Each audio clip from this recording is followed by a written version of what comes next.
Moin. Okay, so the new Legion Tower Defense 3.4S is out. I think it's beta 3 right now. I've played one game on it and yeah, we'll upload that as well. Will come in a few days. From now I have some in the pipeline, but I wanted to check out the changelog real quick and yeah, let me give your thoughts about it. So in general, there has been a bug fix in PP mode.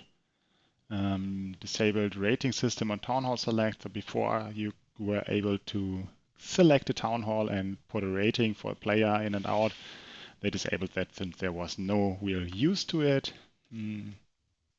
Sped up the game start delay from 4 to 1 second. I think that's the one before you can even type in any command, so it will start a little bit faster. 3 seconds on each game is a big time saver, I guess.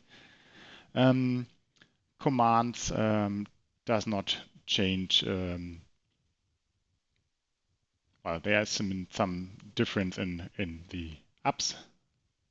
Minus UPS to take a king upgrade notification on off, and it does not start the game. There was a bug before when you typed in like minus AP before the game started very early, and yeah, that has been fixed. And now to the game changes. So the first one is waves. There has been some change to the waves. There has been change to the warp time of the level 10 that got changed before, and now it changed a little bit back, I guess. So this means that it takes a little bit longer before the bosses spawn in. So the sense will be in a little bit earlier compared to the bosses. This will make killing mass before the bosses reach a little bit harder, I think. And sometimes it will make blocking the bosses with a blocker in front a little bit harder. So I am looking forward to this change. I'm not quite sure how it pays off really, but let's see if we can notice anything in the next games going on. So I will have a look out for that. The hardened skin reduction on level 6 got changed from 1.5 to 1.25. That means every damage a level 6 unit takes got its damage reduced by 1.25. Before it was 1. So units which deal splash damage, like the Elite Archer, will have before each arrow would deal 15 damage. After the older reduction, it would deal 14, and now it will be 13.75. So the reduction got a little bit better. On 5 arrows, that would mean 1.25 damage reduction on those units. So level 6 is going to be way harder to deal with by pusher units like Aqua, Landmine, EA, NG, yeah, every disciple, yeah, all those good pushing units got weaker on 6. I think that's a good thing. They should not have a 600 value freehold there. In my eyes, you should be on like 650 to be able to hold there if you have really good units. Maybe 600 is valid, but those 550 holds on fix should not be this thing in my eyes. Level 22 got hardened skin reduction increase, so kind of same applies like for level 6, but overall the damage or the importance of this skill is not as much as on level 6, because like every game reaches level 6, and like every, I'm not quite sure, 20th game reaches level 22, maybe even less than that. So yeah, this is not as important, and I maybe gonna think about it when I reach level 22 the next time, and it's gonna be ascent level, but usually this is not a big factor. So one of the bigger changes there was this version is the change to sense. So Cobalt was a unit which was when it was introduced, very powerful. Like every holder lane there was died to Cobalt because it took damage away from their big chunky holder units and made them weaker and itself stronger.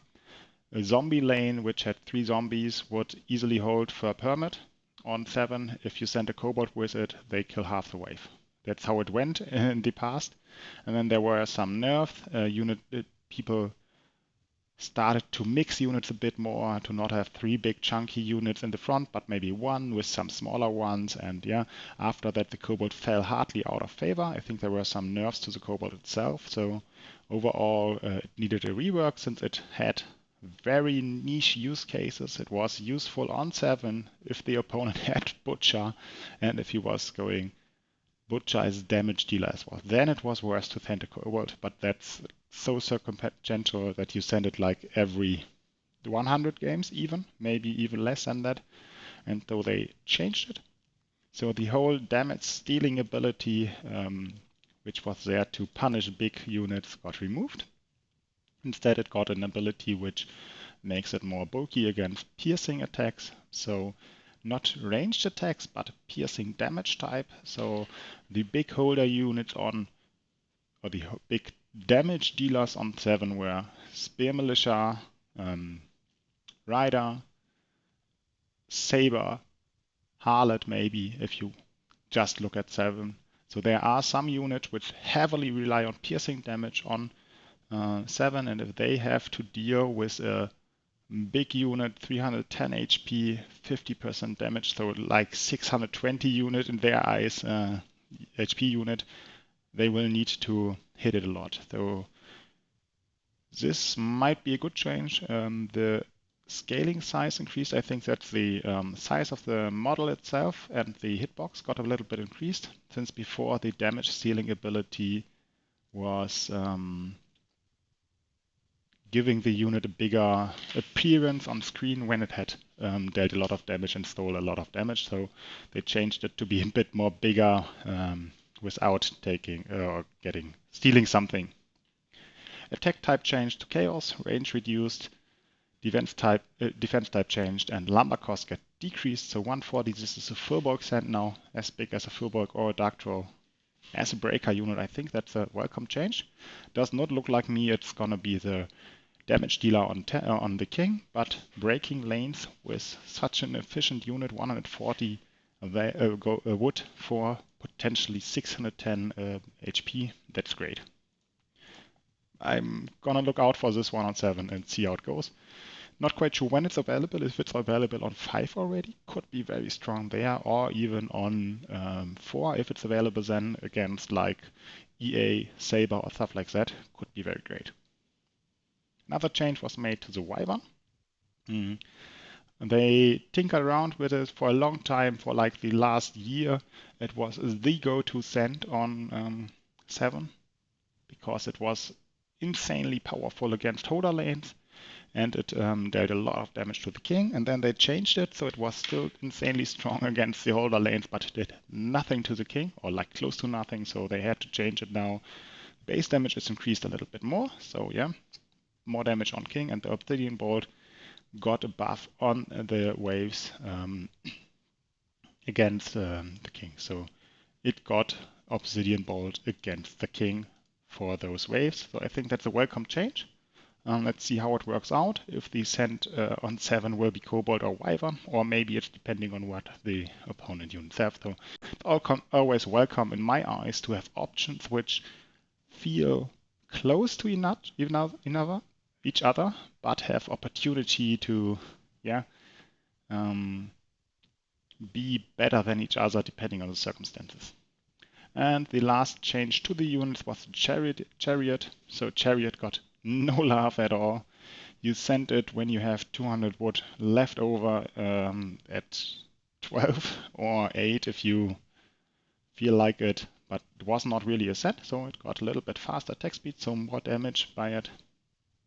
And the splash damage got increased, so maybe this is valid now on big chunky levels like 6 if the opponent has a lot of small units like dwarf fighters or undead privateers or stuff like that. So maybe the splash damage will work there. So I will look out for chariot sends where I see opportunities, and I will try to convince my team to test them out.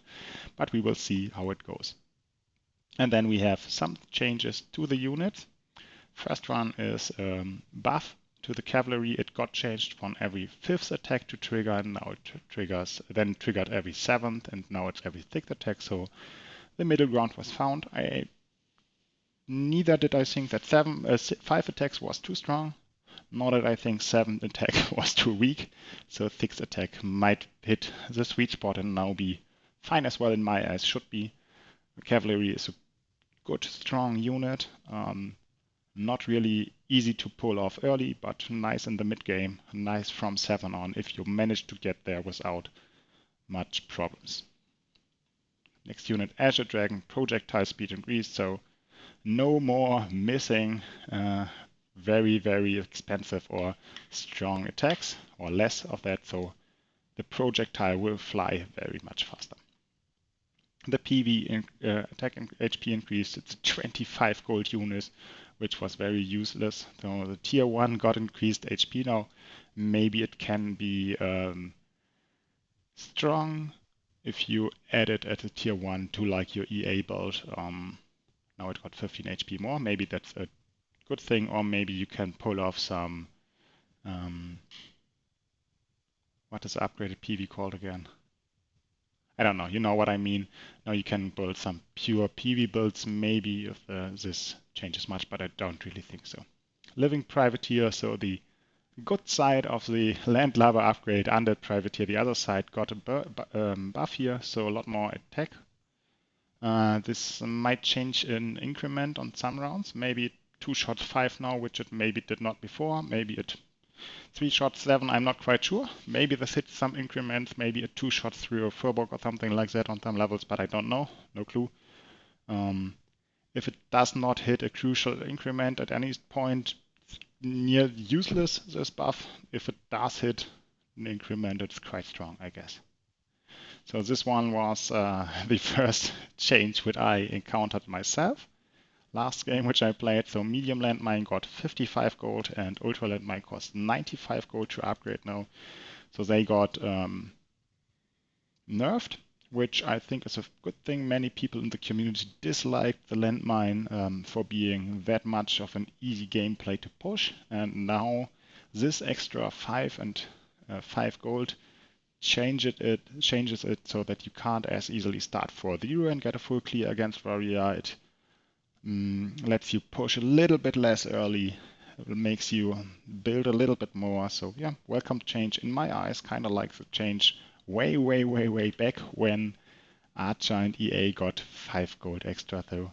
There once was a time where Archer cost 50 and EA 150, so you could start 3-0 with them, and they were the same strength in a field of every other unit being way weaker. So EA was the absolute GOAT, and yeah, it feels like kind of similar change. Swamp Runner, that's the upgraded hatchling, I think. Got a lot of buffs. So yeah, the Fangtooth and Defiler as well. So the whole hatchling tech tree got buffed a little bit. Every one of them got a little bit more damage. Biotoxin got reworked. Laser skin. Oh, that's interesting. So gives them more attack to the creep. Pure damage, that means armors are fully ignored. 6 damage each time. It's not even magic damage or whatever. And the Defiler will be healed. I wonder if this is like if it hits the enemy 3 times, then it will heal 18 HP, or if it just 1 times 6. But nonetheless, this is an interesting thing. We'll look at it. Defiler, Swamp Runner Defiler build. Let's see it. Cold. I don't know why it's red. Movement type changed from flying to standard, so it hopefully will not run in front like it did before. But I'm not sure if this is implemented or if it's up to debate or whatever why it's red here. So let's see. Yeah, that was it so far. So I'm looking forward to the changes. I'm looking forward to hear what you think. Maybe you have already made some, played some games and seen some of these changes in work. I just, yeah, like I said, played a landmine game where this came, where I encountered this thing when I wanted to upgrade my mine and couldn't. But overall, the game was very great. So landmine is not dead now, but still very strong. So yeah, I will see how this goes and try to check out the different changes in the next games coming up.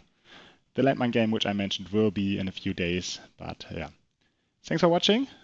See you next game and see you then. Goodbye.